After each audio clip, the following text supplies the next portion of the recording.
On reconnaît la combinaison bleue de Simon Détieux dont on va suivre le tir dans quelques instants. C'est parti fort hein, pour Benjamin Weger qui a attendu personne avant de lâcher cette première balle. Bormolini a réussi à faire quasiment pareil.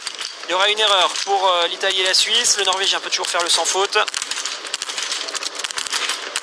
Allez, il y a un peu partout et c'est Eric Lesser. Ouais. Eric Lesser qui réalise la bonne opération et qui va pouvoir ressortir en tête avec le Suisse, avec l'Italien. Allez, la Norvège est encore sur ce pas de tir. Simon et Christiansen pourraient ressortir ensemble. Simon Détieux parvient à blanchir cette dernière cible et Christiansen également. Et derrière en troisième position, le voici Simon Détieux.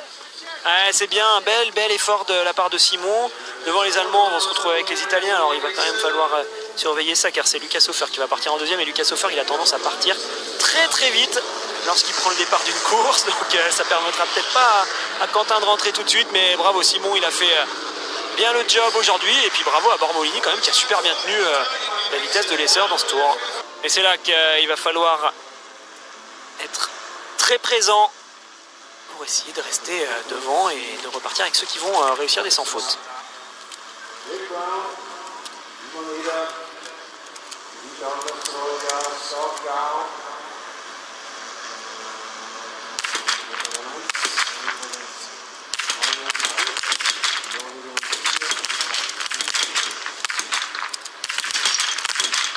La mitraillette, Lucas Hofer va ressortir en premier. Allez, plus qu'une balle pour Quentin Fillon-Maillet. Oui, qui va pouvoir le rejoindre avec Jérémy Finello. Bénédicte Doll, lui, va rester sur le pas de tir. Ah, excellent. Le numéro Lucas Hofer qui va pouvoir ressortir en tête et donc continuer à mettre le relais italien au devant de la scène. Derrière pour Quentin Fillon-Maillet, la dernière balle elle est dedans pour Quentin qui va pouvoir tout de suite rejoindre l'Italien puisque l'Allemand et le Suisse sont encore là. Oui, Quentin qui fait vraiment un super job. C'était intéressant, je trouvais, de le mettre en deuxième. Et ben ça se confirme, hein. Je trouve que c'est un très bon élément de le mettre là, Quentin. Ça permet de stabiliser cette équipe aux avant-postes. Tommaso Giacomelli, ça va être sa 8e course en Coupe du Monde et seulement son 2e relais. La première fois c'était à Nove Miesto et il avait plutôt été très bon relayeur, en tout cas sur le pas de tir. Seulement une pioche pour cet Italien, mais oui Alexis, ils avaient terminé 6e, ils n'avaient pas pris le relais en tête comme ça va être le cas puisque Lucas Hofer va lui donner en première position. Quoi qu'il arrive, ce sera un bel apprentissage pour l'Italien. On lui souhaite de réussir. Car aujourd'hui, il y a un beau boulot qui a été fait par Bormolini et Lucas Hofer. Tommaso Giacomelli a pris le départ et Arnd Pfeiffer et Fabien Claude vont donc pouvoir se mettre en place. Arnd Pfeiffer qui a signé un podium il y a 2 jours sur le sprint Oberhof. Il avait terminé 3e. Il va prendre le relais tout de suite de Bénédicte Doll. C'est fait aussi. Le relais a bien été donné pour Quentin Fillon-Maillet sur Fabien Claude. Ils sont partis tous les deux. Ouais, beau boulot pour Bénédicte Doll et Quentin. Alors Lucas Hofer a été en feu aujourd'hui, donc ils n'ont pas réussi à rester au contact de l'Italien, mais c'était quand même une très belle course. 2e relais seulement pour le jeune Italien. Lucas Hofer a fait un très gros numéro. Fabien Claude et Arnd Pfeiffer sont derrière. 3e relayeur pour l'équipe de France. Ce sera Emilien Jacquelin de terminer le travail pour les Bleus et à Philippe Horn pour les Allemands qui pour l'instant sont toujours sur le podium des relais masculins depuis le début de la saison. C'est le 3e relais de la saison que l'on est en train de vivre. Il a repris quelques secondes, Tariebeu sur Fabien et Arnd Pfeiffer. Alors je regarde avec attention les différents temps de passage et je pense que c'est Giacomelli qui est peut-être parti un peu vite. Les impressions sont trompeuses, là ils l'ont remis en route la machine Pfeiffer tout en puissance. Une erreur pour Fabien Claude, une erreur pour Arnd Pfeiffer, 2 pour Giacomelli, mais il peut ressortir tout de suite s'il blanchit cette dernière cible. Ouais, il y parvient. Il va donc pour l'instant être seul en tête, rapidement rattrapé peut-être par Fabien Claude, oui, et par Arnd Pfeiffer. Donc l'écart qui se réduit entre la tête italienne et le duo franco-allemand derrière. Ça y est, on les retrouve les hommes de tête, donc vous le voyez, Fabien devant l'Italie et devant l'Allemagne. Ils sont désormais 3 sur ce podium fictif, un podium provisoire et un podium en danger puisque Tariebeu n'est pas très loin derrière. On va profiter des nouveaux passages intermédiaires pour voir à quelle hauteur se trouve désormais Tariebeu, ressorti à 50 secondes de la tête, ressorti du tir, donc à 50 secondes. C'est là que ces tirs debout qui vont être décisifs. C'est là que sont très importants les renseignements donnés par le staff qui est sur le bord de la piste. Là, on a vu, il me semble que c'était Louis Deschamps qui informait Fabien. Il faut vraiment qu'il soit renseigné par rapport à la course des Norvégiens, car il y a cet équilibre à trouver pour Fabien entre l'envie, bien sûr, de ne pas tirer trop facilement l'Italien et l'Allemand qui sont à l'abri derrière lui. Mais en même temps, il ne faut pas aller trop doucement, car on le voit, le Norvégien est menaçant, il peut revenir à tout moment. Et la France est donc sur le podium de ce relais masculin. Un podium qui lui échappe, 3 courses sans être monté sur la boîte pour les garçons, alors que le relais, on vous le rappelle, est champion du monde. Allez, défendre ce titre, défendre ce statut tout de suite avec le debout et Fabien Claude.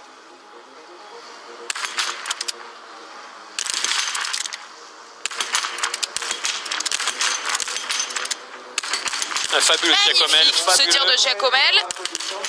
Et pas magnifique le tir de Fabien Claude. Il y aura une erreur également pour Pfeiffer. Allez, tout de suite la mettre. Ça reste un beau tir, là, s'il la met tout de suite, c'est excellent, il a quand même progressé, hein, Fabien, il gère bien ses émotions. Ça permet de tenir Tariebeu à distance, il le voit, le Norvégien, le Français, l'Allemand et l'Italien sont repartis. Et la bonne gestion de course là aussi de Fabien Claude qui était plutôt à l'abri au début de son relais, derrière Arnd Pfeiffer, à l'abri aussi avant le tir. Et il est en train de péter l'Italien, j'ai l'impression là, ça semble plus dur pour lui, pour l'instant c'est encore pas trop grave, mais vous voyez, hein, il va quand même moins vite. Je l'ai dit tout à l'heure, il est parti vite quand même dans le premier tour et s'il est parti trop vite, il va le payer là dans le dernier kilomètre, alors que Fabien et Pfeiffer étaient partis doucement. Eux, il leur reste certainement de l'énergie. Et Fabien Claude qui est distancé par Arnd Pfeiffer. Ouais, il lui a manqué à Fabien 500 mètres par rapport à Pfeiffer. Pfeiffer lui aussi, originaire d'Oberhof. C'est vraiment les spécialistes tous les deux de ce dernier tour. À chaque fois, Eric Lesser et Pfeiffer. Ces 2 hommes d'expérience de l'équipe allemande qui habitent là. Ils nous font le coup chaque année. Chaque année, ils arrivent à faire la différence dans les derniers tours sur cette piste ici. Ils savent à quel point elle est dure et c'est normal. Hein, s'ils entraînent toute l'année, ils font des exercices, ils font des intenses sur cette piste. Allez, Emilien, il va falloir essayer de rentrer tout de suite sur l'Allemand, combler ce retard de quelques secondes. Fabien s'est bien repris là dans le dernier plat. On verra si l'Italien a gardé aussi le rythme. Ouais, l'Italien, il s'est finalement bien débrouillé là dans cette toute fin de course. Et moins de 10 secondes donc d'écart entre Philippe Horn et Emilien Jacquelin pour l'équipe de France. Combien d'écart pour Dominique Windisch, puisque Giacomel est en train d'arriver. Dominique Windisch, champion du monde de la Mastart à Östersund en 2019. Évidemment, en 2018, c'était les Jeux Olympiques à Pyeongchang. Vous m'aurez corrigé. Dominique Windisch qui s'élance donc à la poursuite de l'Allemagne et de la France avec 24 secondes de retard. Allez, tout est possible pour cette fin de course. On va avoir de belles émotions. On le sent. Bien sûr, avantage à l'Allemagne et à la France, mais je ne vais pas annoncer le podium pour l'instant. On est sous la minute pour cette équipe de Norvège et Johannes Bø, le leader du classement général, le leader de la Coupe du Monde, s'élance à son tour. Et vous l'aurez remarqué, hein, il n'a pas le dossard jaune aujourd'hui, Johannes Bø, puisque ses courses comptent pour des points nation et non pas pour des points sur le classement général.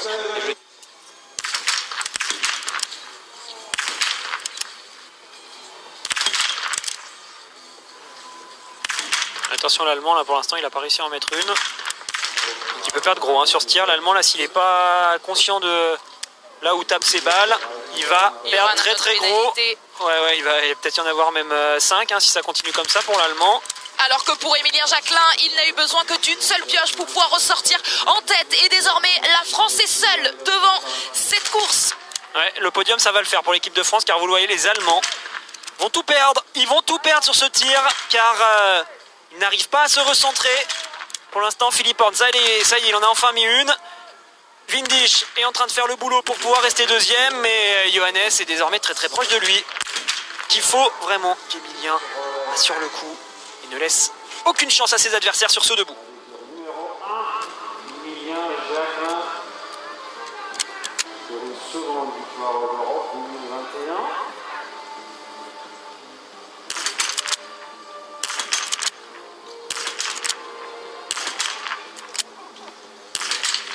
Allez, il a eu un petit problème quand il a réarmé, c'est certainement pour ça qu'il a raté cette balle. C'était du très grand tir, il a encore le temps. Par contre, voilà, il faut bien se concentrer pour qu'elle soit dedans celle-ci.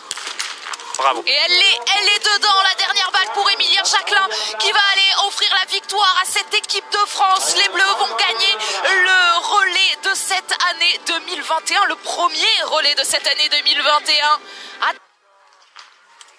finalement précis, la France garde la première place. Et beim Franzosen Philipp Horn an der Schiffbahn 4. Le podium, il sera bien là pour l'équipe de France, mais mieux encore, ça va être une victoire pour cette équipe de France composée de Simon Détieux, Quentin Fillon-Maillet, Fabien Claude et Émilien Jacquelin qui pour la première fois de sa carrière termine le relais pour les Bleus, termine le relais pour ses copains et de la meilleure des façons, victoire de l'équipe de France. Ah, bravo Émilien, il a bien tenu dans ce dernier tour là, c'est sûr que vous pouvez craindre le retour de Johannes qui fait quand même un super relais. Les deux frères Beu ont vraiment relancé cette équipe norvégienne. Mais bravo les gars, belle victoire ici à Oberhof, ça fait plaisir. Et une victoire historique, Alexis, puisqu'on le disait, l'équipe de France n'avait jamais remporté de relais masculin sur ce site d'Oberhof. Cette fois, c'est fait. Émilien Jacquelin au bout de l'effort qui est rejoint dans l'aire d'arrivée par Fabien, par Quentin, par Simon. Et derrière, la Norvège qui peut remercier les deux frères Beu qui ont permis à leur équipe de remonter sur le podium. Et à la tête du classement, l'équipe de France. Félicitations à Simon Détieux, Quentin Fillon-Maillet, Fabien Claude, Émilien Jacquelin.